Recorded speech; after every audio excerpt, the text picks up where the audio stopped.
Well, it don't look like she's going to move, but at least we can go ahead and work on this. I've got 3 to do and the middle here.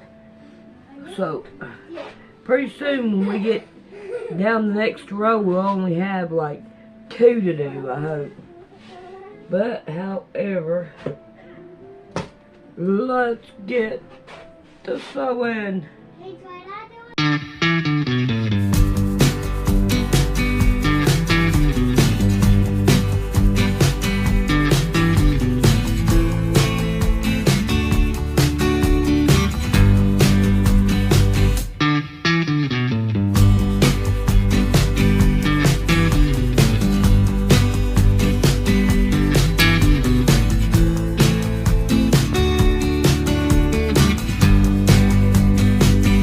Very nations themselves in matters of this kind, either in dress or in food or in any other kind of their gladness.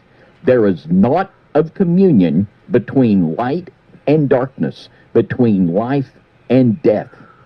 And he says on page 694, and you don't have to strain to get what the man is saying. He said, you have no occasion to look on strange,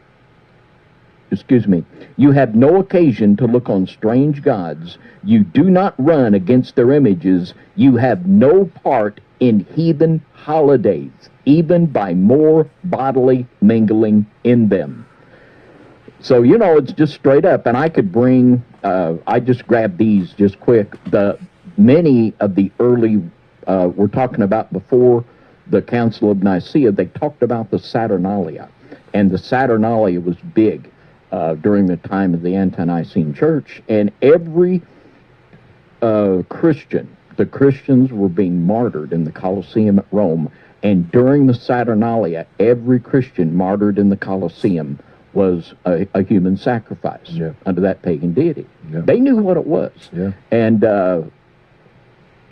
so, don't be fooled by lies, because that's what these things are. They're lies. They're porkies. Yeah, and I feel like the gall to mix up, to literally replace an already December 25th day of a sun god that they even represented an infant, to replace that with Jesus himself, I feel like is so stepping way above over boundaries that we should step on as humans, especially when God says that you shall have no gods before my face. Yeah. It's totally satanic. And the Bible says, and Jesus himself said, that we are to worship in spirit and in truth. Yeah. Not in lies and stuff you make up. Right. You don't make it up, you go along. And in Genesis 3:15 was the first messianic prophecy. And I will put enmity between thee and the woman, and between thy seed and her seed. It shall bruise thy head, and thou shalt bruise his heel. From that very moment, Satan began setting up a counterfeit worship and the ushering in of a counterfeit Messiah. That was 100% built around the worship of a dying God that was born and died and resurrected between the equinox and the solstice, Christmas and Easter. 100% pagan and satanic. Satanic is the proper right word for it. Totally made up satanic nonsense. This is from page 336 in the Worship of the Dead. It says, in the time of Tertullian, so firmly was the worship of the serpent established that there were many who sought to combine it with Christianity. These heretics, the Opini, he says, magnify the serpent to such a degree as to prefer him even as Christ himself, for he, say they, gave us the first knowledge of good and evil. It was from a perspective of his power and majesty that Moses was induced to erect the brazen serpent, to which whosoever looked was healed. Christ himself, they affirm, in the gospel imitates the sacred power of the serpent when he says that Moses lifted up the serpent in the wilderness. Even so was the Son of Man be lifted up. They introduced it when they blessed the Eucharist. So all of these things just keep getting mixed in. This is, Christmas is just one of many things that they mix in. But the Church Fathers, if you go back in the Church Fathers, it's really interesting how that the Greek Orthodox Church and the Catholic Church to this day still continue these, when you can go back and see the controversy and see why it's wrong. but yet they continue, and they still claim to be the one true church. But even God even divorced the children of Israel. Why would he not do that to the Catholic Church or to the Greek Orthodox? People who believe that 100% authority belongs to them. It's really disturbing to me. Yeah, it's deeply disturbing. And what is what is, I think, the most troubling to me is that when we have people that profess the name of Christ, they say they believe in Scripture, but they can totally disregard what it says. And this gets back over and over again to that dispensational idea that totally denigrates the Old Testament Scriptures and the law of God. It's just at the root of so much of this. Yeah. And so just kind of going a little bit about what the God they worship is on this day, December 25th. This is the Sol Invictus, and this is dedicated, made by a priest of Jupiter, Dolichinas, on behalf of the well-being of emperors, to Sol Invictus and the genius of the military unit, Equitus Singularis Augusti. This right here is, there's several different proofs you can find on coins that this was considered the god of the Romans at the time, even in the time of Christ, before Christmas was ever decided to merge with paganism. You have Helios on here. You have the sun god represented with the disc in the 3rd century, but this is the 3rd century. They have several other ones, and here you have a mosaic in it is in a church here, and it's in St. Peter's mid-3rd century. It's called St. Peter's mid-3rd century Grotta Vaticana, Rome. I believe that's where from the necropolis under there. So this is a representation of the Christ as the sun god riding a chariot, and this is pretty interesting. The Catholic Church has some of the most blasphemous idols I've ever seen in my life. Pretty interesting. And we've gone into that many times. It's one of those things you can't really, you can tell people about, but unless people care about these things, it doesn't really matter to them. When you can show all of the pagan origins tied in. Even Italy itself is in this book here, and I can pull this out here. Actually, I think I'm going to, but it talks about the origins about Kush founding Italy. Right. Kush founded Italy, and so I remember talking about that. The popes and the priests of the Catholic Church are a continuation of that priesthood in the way that they bring up the worship of the dead through the saints. All of their rites, all of their symbolism, even the Dagon hat that they wear on their head, all is the exact rites of the Babylonian priest. And we've done shows about that. Now, the next thing we want to talk about is the Christmas tree, because this is another thing that people are saying. The Christmas tree is okay. There's nothing wrong with the Christmas tree. And so we want to look at that and see if that's the case or not. So we're going to go back to the Golden Bough, and we're going to look into the history of the world and see what they did when it comes to worshiping the tree. Is in fact worshiping the tree considered a pagan, heathen thing to do, or is it like some of these pastors would say, it doesn't mean anything. It's not a god until you form it into a god and carve it into a god and put it there as a god. So we'll see if that's the case. We'll see if that's what the ancients thought, and we'll go from there. David, do you have anything you want to add before I start reading that? Go ahead, John. Okay, so we're going to go to Ferns and Evans Greet, and we're going to go to page 397 here in the Golden Bough as we read through here. I'm not as good at flipping through these books as David is, but I'm learning here, so here we go. Okay.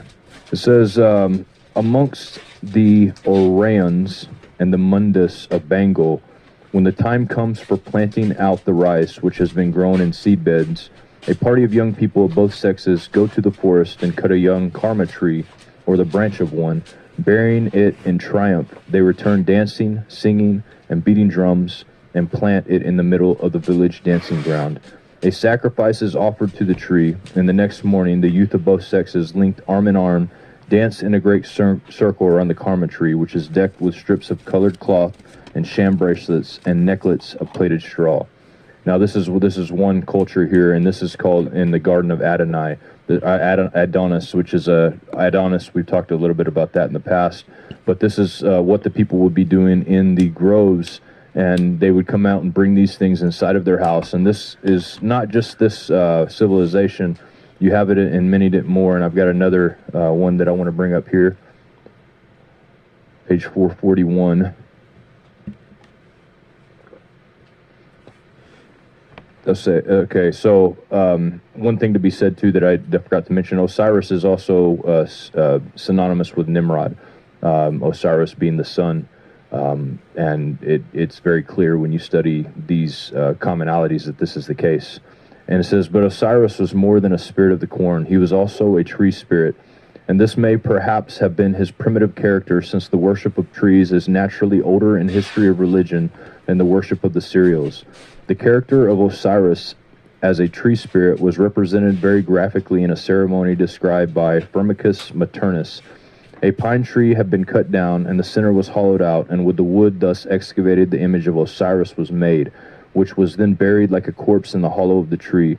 It was hard to imagine how the concept of the tree as tenanted by a personal being could be more plainly expressed. The image of Osiris thus made was kept for a year and then burned exactly as done with the image of Attis, which was attached to the pine tree. The ceremony of cutting the tree, as described by Firmicus Maternus, appears to be alluded to by Plutarch.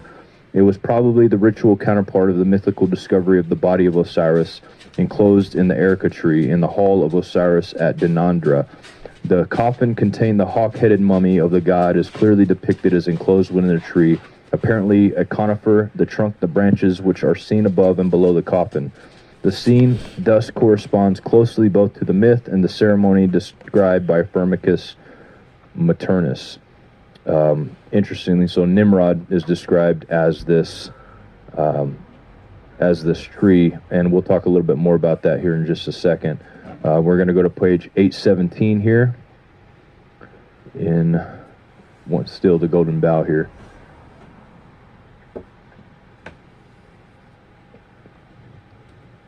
Okay, so, and this is really interesting too, because I talked a little bit about Italy, but we also Lake Nemi plays a huge part in all of this.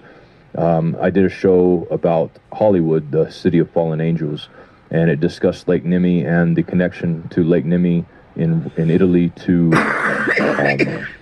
Hollywood and how that connects. And, the rituals that were done there by Caligula reflect the rituals done in Hollywood with the people that are coming there to assert themselves to be stars.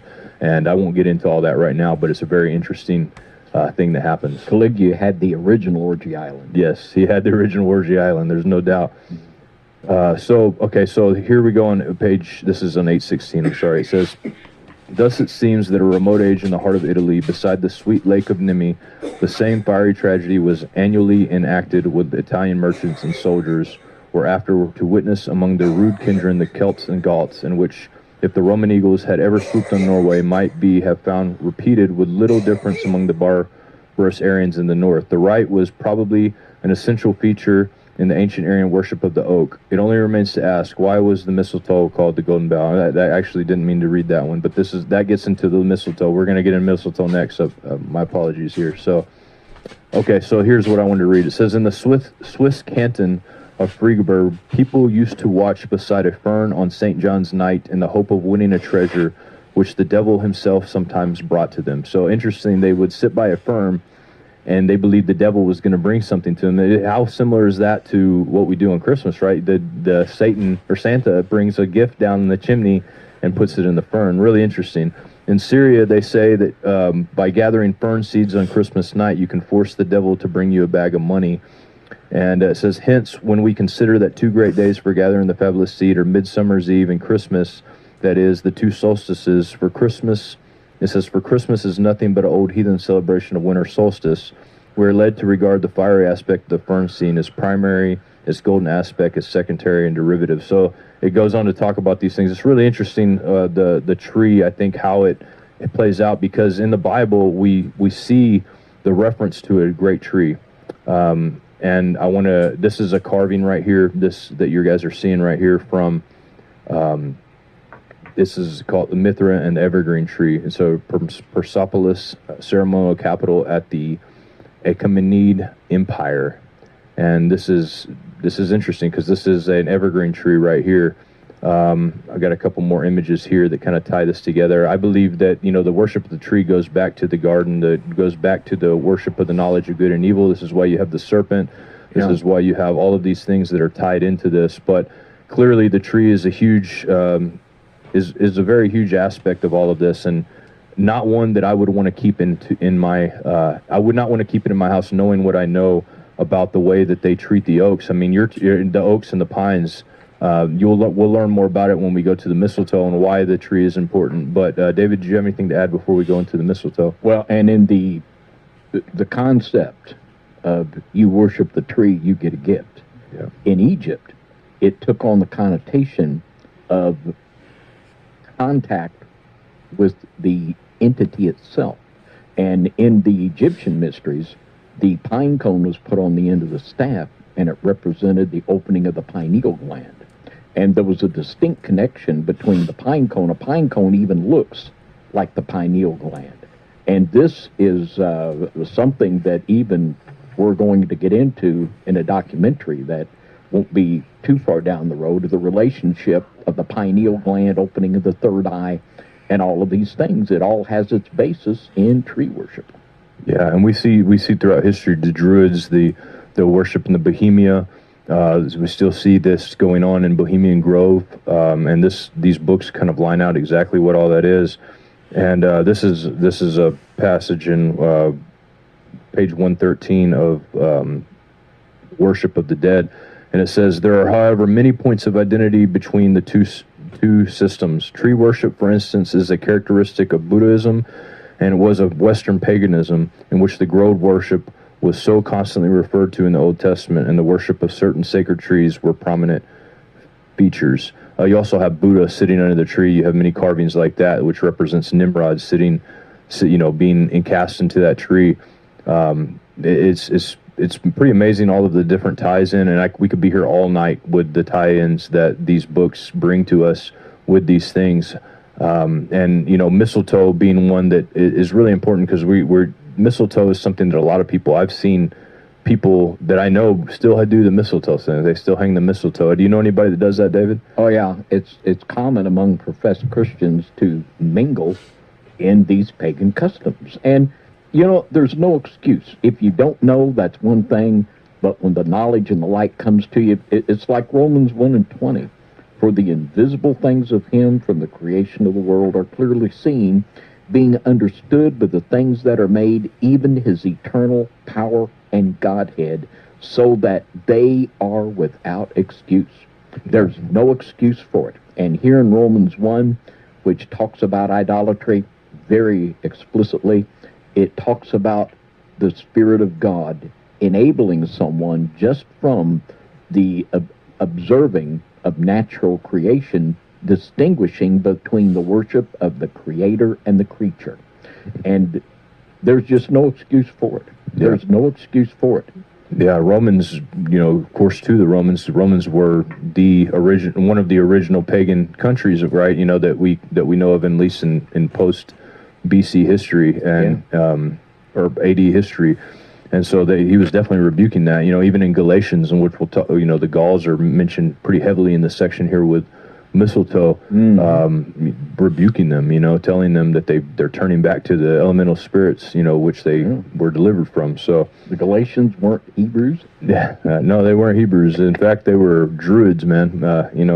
Probably direct descendants of Nimrod himself, I think, at the time. So in 185 here, it says, in the Golden Bough, in page 185, it says, "When we pass from southern to central Europe, we still meet with the great gods of the oak and the thunder among the barbarous Aryans who dwelt in vast primeval forests. Thus, among the Celts and Gauls, the Druids esteemed nothing more sacred than the mistletoe." And we're going to move on to page 763 here. Now, the Druids were the wizards of the Gauls. For those of you that wanted to know that's what they were. They were the wizards. And where much of our roots in our country come from, the most powerful people in our country, I would say, are still considered that, considering they meet in the groves every year for debauchery, which is what the rite, would include. This book actually talks about Bohemia as well. Before it was Bohemian Grove, I mean, Bohemia is from another place. So, and it fits in so totally with the Green New Deal, the worship of Gaia, worshiping the earth, and it's all from the same basket. Yeah. It says on page 763 here, it says, from the time immemorial, the mistletoe has been the object of superstition and veneration in Europe. It was worshipped by the Druids, as we learn from a famous passage of Pliny. After enumerating the different kinds of mistletoe, he proceeds, in treating of this subject, the admiration in which mistletoe is held throughout Gaul ought not to pass unnoted. The Druids, for so they called their wizards, esteemed nothing more sacred than the mistletoe. Once again, backing that up and going that it is actually a very ancient practice. And then we'll go to 768 here. It says that in Sweden, mistletoe is diligently sought after at St. John's Eve. The people, believing it to be in a high degree possessed of mystic qualities, and that if the sprig of it be attached to the ceiling of the dwelling house, the horse stall, or the cow's crib, the troll will then be powerless to injure either man or beast. And interestingly enough, when we look at the idea of the mistletoe, because the mistletoe grows on trees, it is a thing that grows. They regard it as sacred. Certain times a year where it was to be taken from the tree, certain times a year it was not. And people had many superstitions depending on which country you were a part of. So it's not just like one country. A lot of people mistake, it's just one country that had these weird things that they probably got. It's not one country, it's all the countries. Almost every single country in the world, every single civilization, every single religion has these as part of their traditions when it comes to certain solstices. And let me see here what I got. So I want to read here from Ezekiel. David, if you could pull this up, I don't have it out in front of me because it was such a big slide I couldn't put all on one slide. But it's Ezekiel 31, verse 3 through 9. All righty.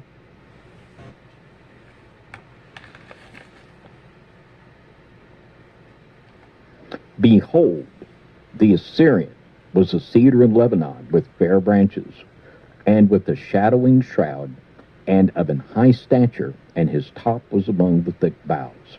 The waters made him great, the deep set him up on high, with her rivers running around about his plants, and sent out her little rivers unto all the trees of the field.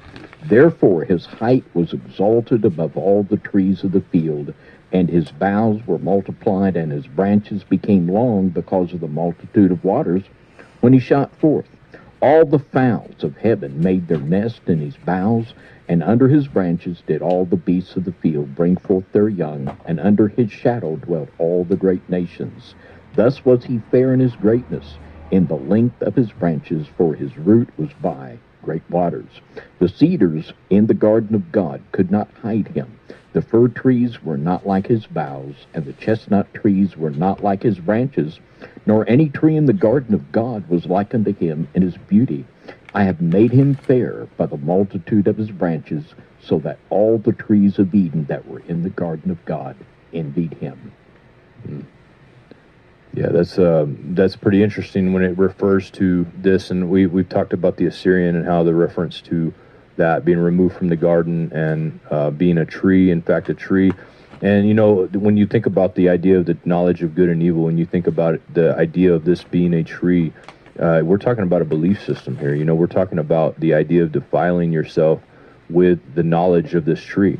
And this is what they've done. And so these pagan ways, I believe, is the passed down knowledge of the knowledge of good and evil that people have. They want to become gods, right? This was Nimrod's ultimate challenge, right? To become as the gods, make a building so high. In the book of Jasher describes him creating a way to make it into the heavens so that he can actually storm the throne room and take over God. They created these pagan holidays so that Nimrod could have full control. So he wanted to control the food. This is what Josephus said. He wanted to control the food, the water, everything, so that the people fully relied on him and no longer needed to rely on God. And so this is how this practice started, right? This is where it all took place.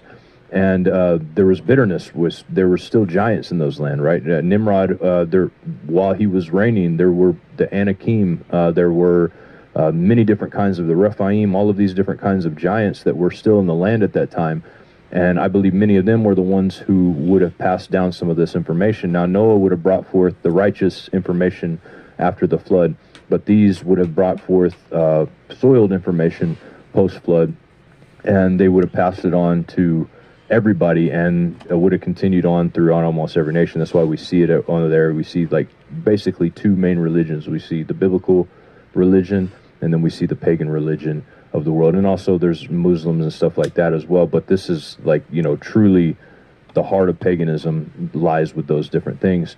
And so in Jeremiah 52, I want to mention this. I think it's in Jeremiah 50 where it talks about cutting a workman cutteth the tree. I had it. I'm going to find this here. I had it in my slides, but I forgot to save them before I left, so several of my slides I don't have. It says, for the customs of people, this is Jeremiah 10, 3 through 6. It says, for the customs of the people are vain, for one cutteth the tree out of the forest, the work of the hands of the workmen with the axe. They deck it with silver and gold, they fasten it